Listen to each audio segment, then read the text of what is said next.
வரிசையில பீப்பி செஞ்சு புது ராகம் ஒண்ணு படிக்கட்டுமா?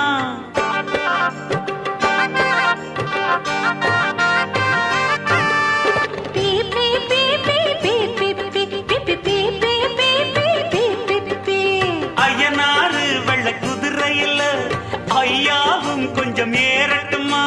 குதிரை வாழ புடிச்சுக்கிட்டு கூட நானும் வரலாமா?